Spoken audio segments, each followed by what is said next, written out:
The Norwegian Foreign Minister Espen Barth Eide was in town in Brussels yesterday to co-chair a meeting on promoting a two-state solution for Palestine. He spoke to our Europe editor Maria Tadeo shortly after that meeting. Maria started by asking him about the situation in the Middle East and whether he feared a return to hostilities between the US, Israel and Iran is the most likely scenario as the expiration of the ceasefire nears.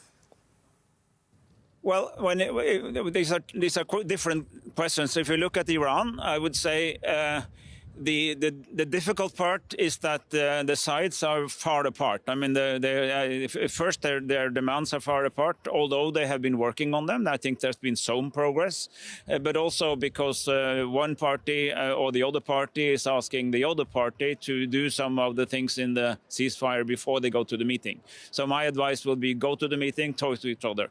On the good side, I think there is a motive in both countries, both in the US and Iran. The war was highly unpopular in the US and created a lot of havoc in the world economy.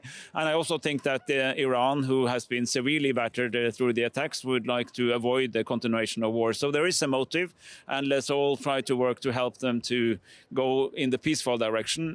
This is not only an issue for the two sides, but it affects the whole world economy. And what role for the Europeans? Because President Trump has expressed his frustration at the Europeans and NATO too, saying they have not done anything. This is a paper tiger. Without the U.S., they are not capable. What's your response? Well, I believe very much in NATO. I believe NATO is good for all its members, including the United States. There are so many other things NATO does, and by standing together, we are defending the transatlantic area. But NATO is a defensive alliance. It's not an attack alliance. It's, there have been occasions where we have joined forces in entering into faraway battles, but that has then been well prepared beforehand. One has made the argument, and invited the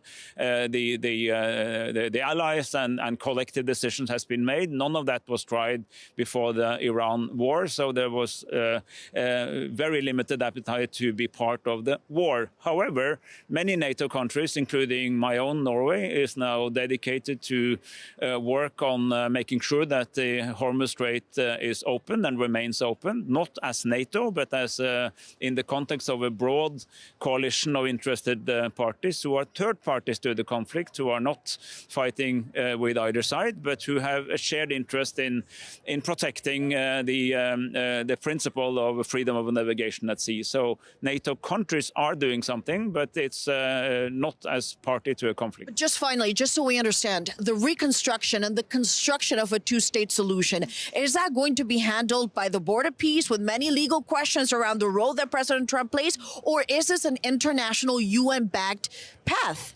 So the road to one unified Palestinian state will be under the principles established by the UN over many years, and there are many countries that are strongly dedicated. Remember that almost 160 countries have now recognized Palestine as a state.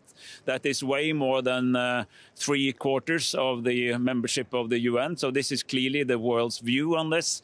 There has to be a Palestinian state. It still takes time, but we need to ensure that happens in such a way that we have one unified Palestine under a solid democratic governance, able to live in peace with its neighbor Israel. And it's not around the corner. The Israelis have said that not has been achieved, however. They say there's still terrorism operating and they have to leave insecurity. Are you taking in their feedback?